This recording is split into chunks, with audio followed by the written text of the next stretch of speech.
How's it going, guys? Bikes and Brass back at you here with another video. It is a beautiful Saturday, and I'm spending my Saturday so far the only way I'd want to spend it, which is wrenching on my Humvee or wrenching on anything, honestly. Big old grease stain on my head, that's okay. So today I'm going to show you how to change tires on a Humvee wheel. I'm going to walk you through kind of every step. I'm just going to do one, show you the tips and tricks. What I have going on my Humvee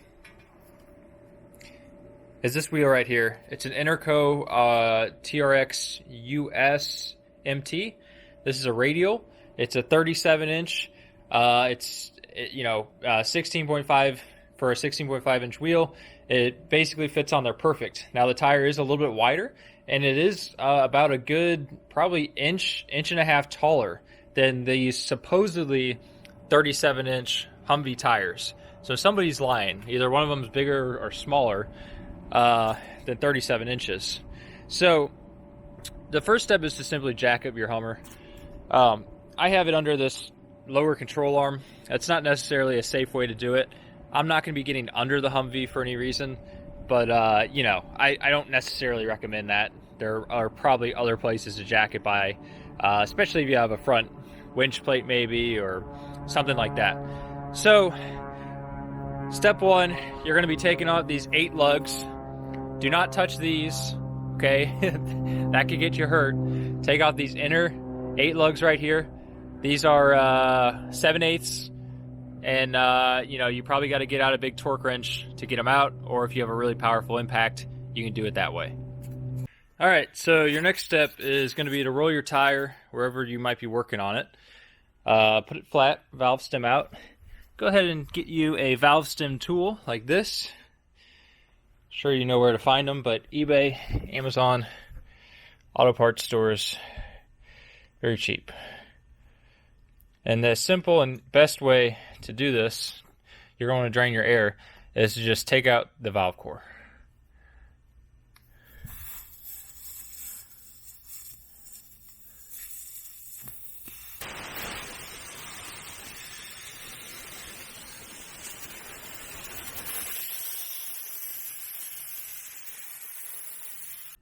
Alright, so the next step is get your impact driver, big wrench, torque wrench, whatever.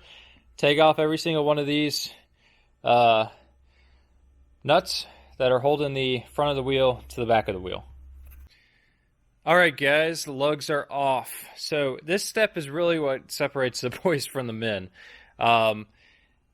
Basically the problem is going to be 9 times out of 10, or probably more like 99 times out of 100. The tire is going to be stuck to the wheel on both sides. So even though it's a 2-piece wheel, you pull and pull on that, and the cover will not come off. So I actually read on forums where guys are like building special contraptions to, put this on one side and pull the wheel out with their Humvee on the other, and they're actually running over the tire to try and get it to separate. All you really need to do this is 2 pry bars. And basically, you're going to start by taking one of your pry bars and hammering it under there and just start prying it. And then take your other pry bar and pry a little more. And you just go all the way around, and eventually it will separate. So I've already done this with 2 of them. It works pretty good. But I'll set up the camera so you guys can kind of watch me do this in fast motion.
Okay, so as you see, I got it off.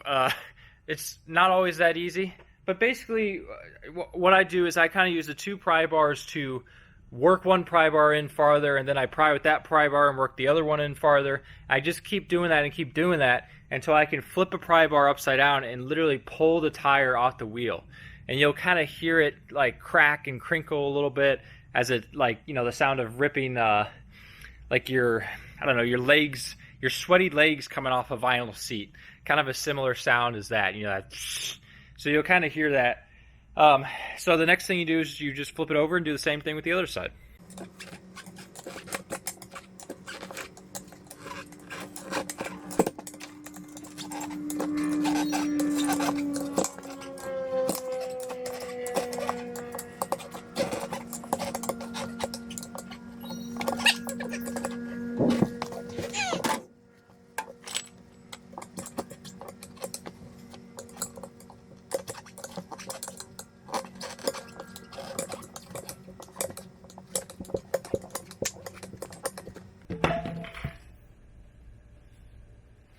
Okay, so once you have that kind of fully off the rim, what you're going to want to do is take the wheel, put it on a bucket, and then simply just push down on the tire, and it should sort of slide off with a little effort.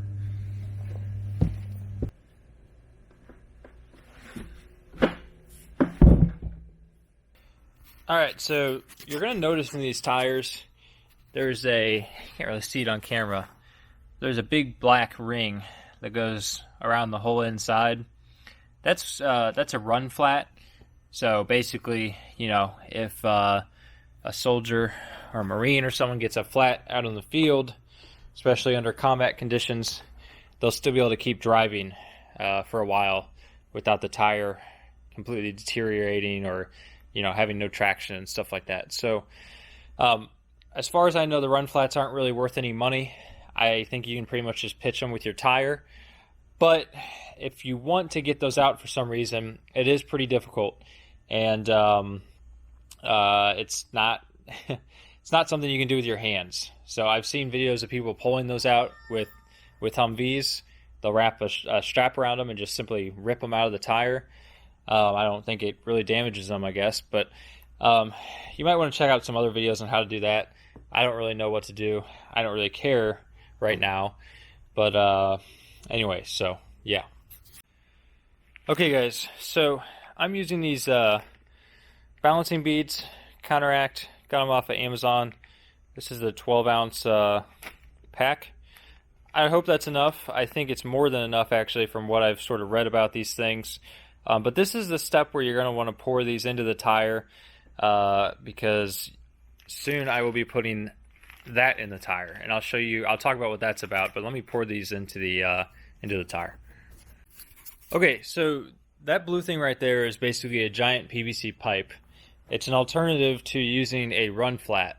So you get the double bead locking abilities without the run flat, you know, balance issues and not being able to air down very much and stuff like that. So one thing to note on this is they do have a valve stem hole. Okay. So just keep that in mind. I'll show you later in the video why that's important. But basically what you're going to do is you're going to take this, set it there, and then you're going to take dish soap is probably the best, or you know, whatever else you got, but probably dish soap. Put it on the edges of this, and then you're going to go ahead and get both feet inside the tire and work it in there. Now if you're a big fat dude, this is your time to shine. It's going to be easy for you. And I'm not making fun of people's weight. I'm just, you know, whatever. I'm just saying it's going to be way easier. If you're a skinny guy like me, this is a real backbreaker. But let me show you what I do. So basically I just take two arms, pull up on one side, pull up on the other side, and just keep doing that until it goes in. Man, it sucks.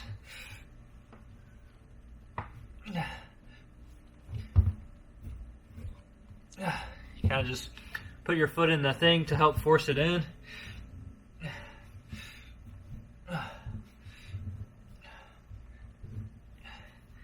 And voila.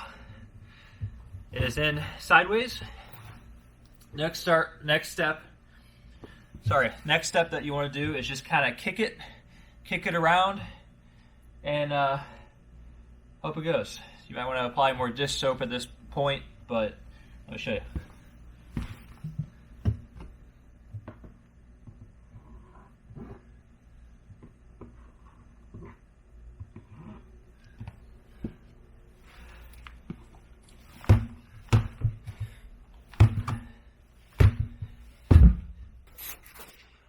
Okay, so just kind of kick it with your heel, get it as centered as possible. As far as I know, it kind of will self-right. But yeah, get it as centered as possible. The next step is going to be to take this thing, it's going to be to take your inner wheel, set it on top of a 5-gallon bucket. So it'll just sit perfectly in the bucket like that. These big Home Depot buckets seem like they work pretty well. And then the next step is going to be to muscle this thing on top of there. It's way easier if you have 2 people. Now here's where this valve stem thing's important, okay? So you've got your alignment hole. And I have the newer 12-bolt wheels, so it might not apply to the older ones. I don't think the old 8-lug wheels have alignment holes. But you've got your alignment hole, and you've got your valve stem hole, and your thing right here. And those are from Trailworthy Fab, by the way, link in the description. What you're going to want to do is get your valve stem hole 90 degrees from your alignment hole. Easy way to tell where that is just look. They usually have some kind of marking here. I'm guessing this is the date of manufacturer. So, November of 2002. But you want to get your valve stem there, okay? And once you do that, your upper wheel or your front wheel will go on, and the valve stem will line up with that hole. All right, so I've got it on there. That is a pretty tough thing with one person. But anyway, so the next step, and I'm just going to show you. So valve stem hole is there, okay? Valve stem is going to line up with that hole. Alignment hole here is going to line up with that, if you can tell. But the next step what you're going to want to do is get this O-ring on your wheel. So I cleaned this off a little bit before. Probably should have done this before it was on this bucket, but I'm going to take an air blower and just blow any extra crud out of there, because you want to make sure you get a really good seal. Alright, so my O-ring's in there. By the way, guys, I got this O-ring from a Hummer Parts guy on eBay. It's a basically perfect fit. I mean, it goes right in the little valley that the O-ring's supposed to go. I recommend you just go through him. I don't really recommend doing aftermarket O-rings. I've heard of people having to freeze them to shrink them up and, heat them up to make them bigger and all kinds of goofy stuff. I would just get the factory O-rings, and, as long as they're not too bent up and crazy, they should basically just go right on there. I've also heard of people using like an adhesive spray or some kind of glue. I haven't been doing that just because my O-rings have been fitting well, but you may need to do that if you go with aftermarket or the O-rings you got don't fit very well. But anyway, so I got them on there. The next step is just going to be to put your front wheel on. Make sure you line up your valve stem with the valve stem hole. And then I'm not going to show all this, but you're going to go and sort of do a star pattern and start torquing on every single lug. And it takes a long, long time. I've read that you're supposed to do 135 foot-pounds, or initially go to 85 rather, then go to 135. My torque wrench, I don't know if it's working right, or maybe these tires are bigger than the military tires, so stuff's off. But basically that wasn't enough for me. I actually tried that, and I had a wheel leaking. So I just simply went as tight as I possibly could, and it stopped the leak. So, if those two halves aren't tightened down tight enough, you're not going to have a good seal, and you're going to get a leak. And a good way to know, a good indicator, is to look at your alignment holes. Once this is on well, and I'll show you, your alignment holes should basically be touching. There shouldn't be any gap between your alignment holes. Alright guys, so what we have here is a fully bolted on Humvee wheel. Don't have to worry about it coming off the bead because it can't. It is double bead locked on. Don't have to do anything about popping it on the bead. All you gotta do is stick your valve stem back in, or your valve core back in rather, fill it up with air, and go mount it to the vehicle. So I'm running them about 45 psi. I think the max is 65 psi, but the load rating for that is way above what it'll be with a Humvee. So I'm going to go ahead and run them at 45, see how that is. I'm going to fill this up. I think you guys know how to get a wheel back onto a hub, so I'm not going to show that. But I will show you, probably right after this clip, what it looks like, all the wheels completely mounted up, because I know some people want to see that, as well as the spare tire on the tire carrier. Okay guys, new tires are on. I am in the garage now because it's monsoon season out here in Missouri apparently, and I can't freaking catch a break to go film this thing. It's really annoying how this always cuts off the top of my head. But so it's gonna be from in the garage. All right, there she is, guys.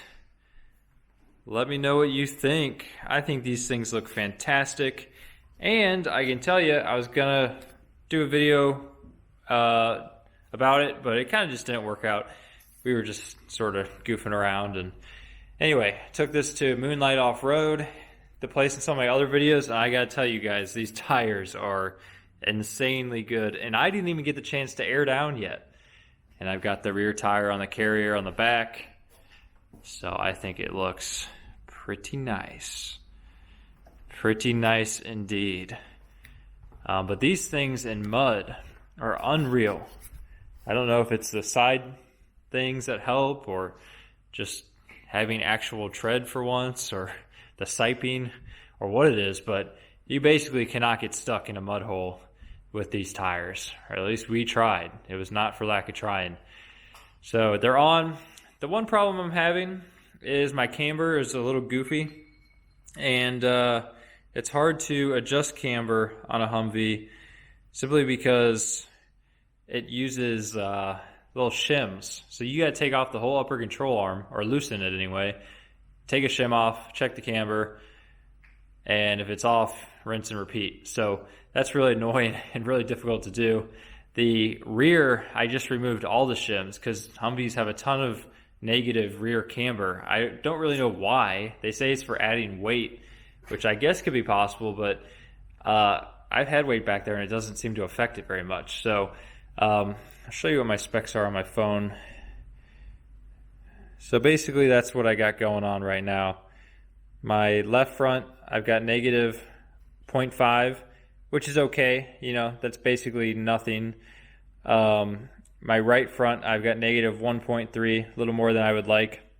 My left rear, because I removed all those shims, I've actually got positive 1/4 of a degree, which is, once again, basically nothing. I'm okay with that. And then my right rear is quite a bit more than I want it to be. I've got negative 1.75, but I can't really do anything about that because there's no more shims in there. So I've been told that the camber on the rear actually goes in a little bit as you drive. I don't know if that's true or not, and I don't know if I need to worry about my left rear because of that.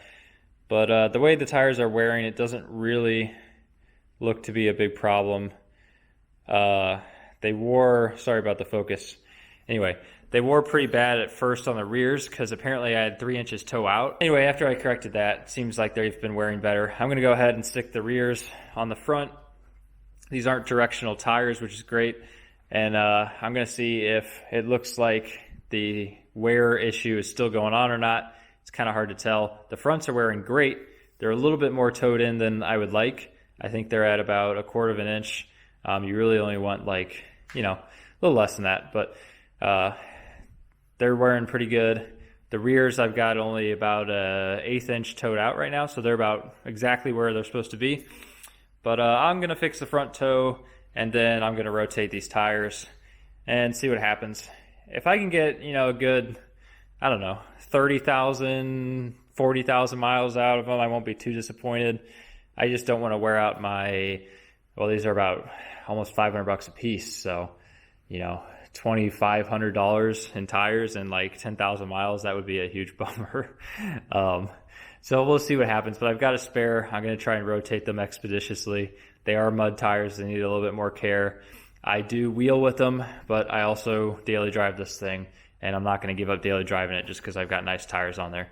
So I'll keep you guys posted. I'll let you know about the long-term wear. Once again, these are the Interco TRX US MT radial 37-inch tires for the 16.5-inch wheel.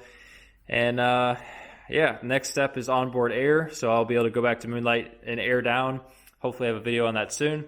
Hope you guys enjoyed. Hope you can give me a like. Hope you can subscribe. I know it's cliche, but it really helps. I'm finally getting to the point where the channel's starting to grow pretty good and making some money off of ads, so that's really cool. But appreciate the support regardless if you like or subscribe. Thank you for watching my video. I love you guys. I will see you in the next one.